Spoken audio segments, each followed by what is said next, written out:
Em nome do Pai, do Filho e do Espírito Santo. Amém. Hoje nós vamos tentar identificar o discípulo a quem Jesus amava. Então vamos lá. 4 vezes no Evangelho de João, o evangelista utiliza a expressão o discípulo a quem Jesus amava, e outras 4 vezes aparece um discípulo misterioso que normalmente é identificado como também sendo o discípulo a quem Jesus amava. A primeira aparição do discípulo a quem Jesus amava, no Evangelho de João, capítulo 13, versículos 23 ao 25. Esse discípulo ele está reclinado sobre o peito de Jesus. A segunda aparição do discípulo a quem Jesus amava é na crucificação de Jesus. Jesus está sendo crucificado e ele vê a sua mãe e o discípulo a quem ele amava ao lado de sua mãe. Então ele diz à sua mãe: mulher, eis aí o teu filho. Diz ao discípulo: eis a tua mãe. A terceira aparição do discípulo a quem Jesus amava é no capítulo 20 do Evangelho de João, quando Maria Madalena descobre a tumba vazia. Ela corre para contar aos discípulos que o Senhor não estava na tumba, e então ela encontra 2 discípulos, Simão Pedro e o discípulo a quem Jesus amava, e diz a eles que o Senhor não estava na tumba. Então Pedro e este outro discípulo correm até a tumba de Jesus, e lá o discípulo a quem Jesus amava chega primeiro, né, corre mais rápido do que São Pedro. Pedro é o primeiro a entrar na tumba, né, e a constatar que estava vazia.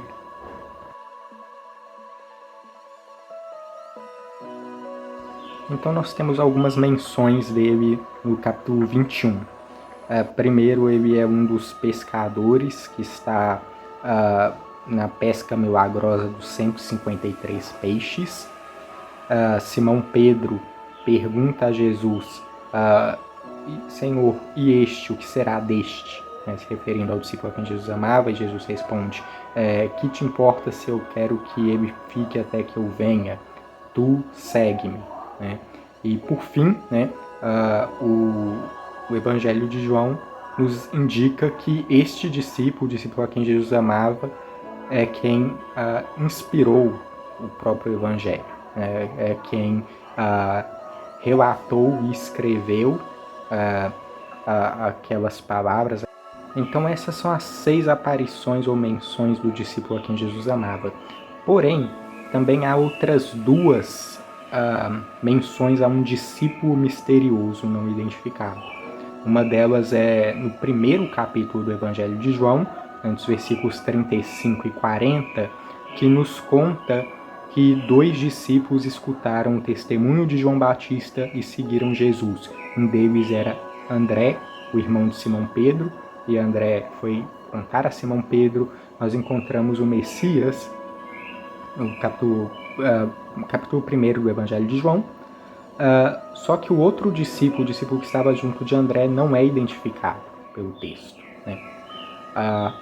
E há um outro episódio em que também aparece um discípulo não identificado, que o outro discípulo era um conhecido do sumo sacerdote, então ele consegue entrar, mas aí Pedro fica um tempo do lado de fora, aí esse discípulo volta, conversa com os guardas e permite que Pedro possa então entrar. Então, muito bem, com base nestas 8 passagens ao todo, o que nós podemos dizer com certeza sobre o discípulo a quem Jesus amava?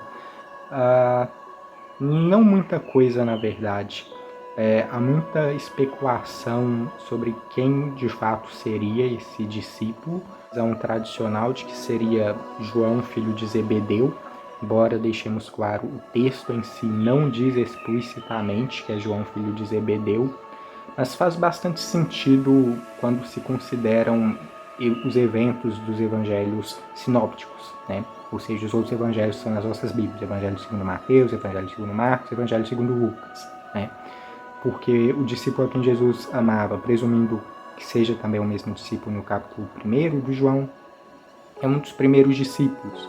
E nos evangelhos sinópticos, os 4 primeiros discípulos são Pedro e André, depois os filhos de Zebedeu, Tiago e João, né? Então, como nós vemos aqui o chamado de André e André informando a Simão sobre Jesus, seria um paralelo interessante que fosse também João, o filho de Zebedeu, né, a ser o outro discípulo, né? E claro, nós temos no capítulo 21 que esse discípulo estava com os outros pescando, né? Era um pescador, e João, filho de Zebedeu, era um pescador, né? Como os evangelhos sinópticos nunca falam sobre o discípulo a quem Jesus amava, nós não temos nenhuma forma concreta de identificá-lo nos outros textos, né? João, se for João mesmo, nunca é chamado de discípulo a quem Jesus amava em outro evangelho que não o evangelho de João, certo? E nenhuma das coisas que esse discípulo faz no evangelho de João tem elementos idênticos nos outros evangelhos. Então, um exemplo, no evangelho segundo Lucas, capítulo 24, versículo 12, é descrito que Simão Pedro se levanta e vai correndo até a tumba, mas não nos é dito que ele está acompanhado de ninguém, né? Não nos é dito que um discípulo a quem Jesus amava foi também correndo e chegou até antes de Pedro na tumba. Não nos é dito isso, né? O Evangelho de Lucas descreve Pedro correndo aparentemente sozinho, né? Ninguém mais é mencionado. E assim são também a maioria das outras cenas e eventos, né? O Evangelho de João é o único a nos dizer que haveria um discípulo a quem Jesus amava ao pé da cruz, né? Que a mãe de Jesus estava ao pé da cruz, né? Os outros evangelhos não nos falam disso. Alguns especulam que o discípulo a quem Jesus amava possa ser Tiago, o irmão do Senhor, por causa da passagem, discípulo, eis ali tua mãe, né? Em um momento, Tiago, chamado irmão do Senhor, aparece nos evangelhos sinópticos em situações que nos levariam a essa conclusão.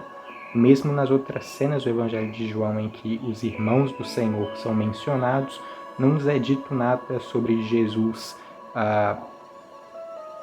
amar particularmente o seu irmão Tiago.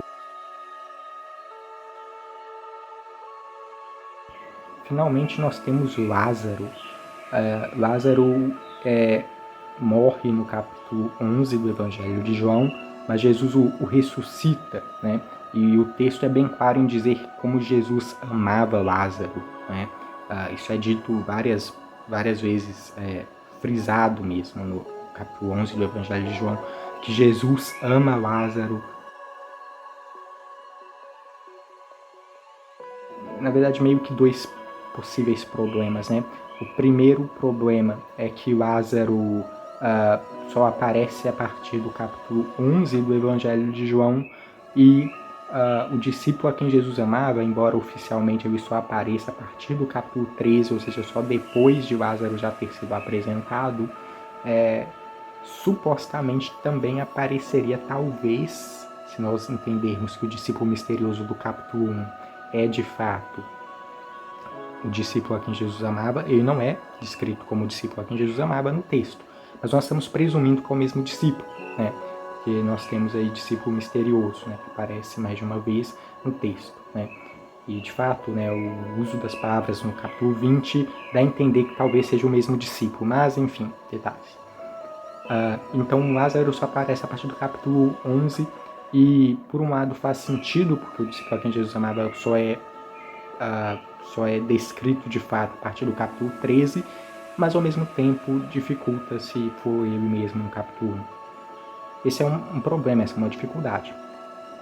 Mas o maior problema, a dificuldade é por que ele precisaria ser chamado de o discípulo a quem Jesus amava.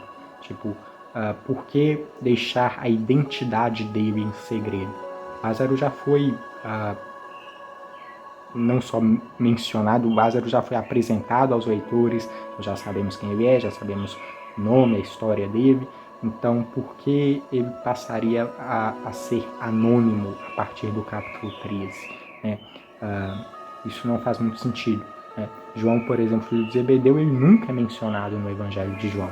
Então, se ele estava tentando se colocar de uma forma anônima no texto, isso faz algum sentido, né? e Lázaro seria como que um bode expiatório, né? Como uma cobertura assim para o leitor que não for muito atento, que vê o texto da forma mais direta, né? Ver, Lázaro é aquele a quem Jesus amava, então o discípulo a quem Jesus amava é Lázaro, né? E claro, né, vários paralelos, né, com Lázaro no texto, né?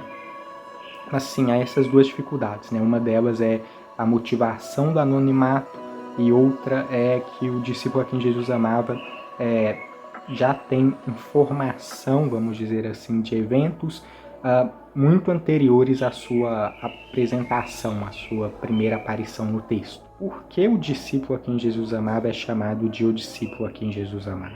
Né? Por que utilizar estes termos para se referir a esse discípulo misterioso? Né? Há várias teorias, há várias hipóteses, talvez seja uma simples questão de modéstia da parte do autor. Outra possível razão é que o autor escolheu isso para que o leitor se colocasse no lugar do discípulo a quem Jesus amava. Então, nós somos o discípulo a quem Jesus amava. Eu que leio o Evangelho de João e que acredito, que confio, que tenho a fé no que ele relata, sou o discípulo a quem Jesus ama. Né? Então, essa também é uma leitura possível, né? O autor do texto talvez esteja usando então uma técnica narrativa, né, literária, para que nós nos coloquemos no lugar dele.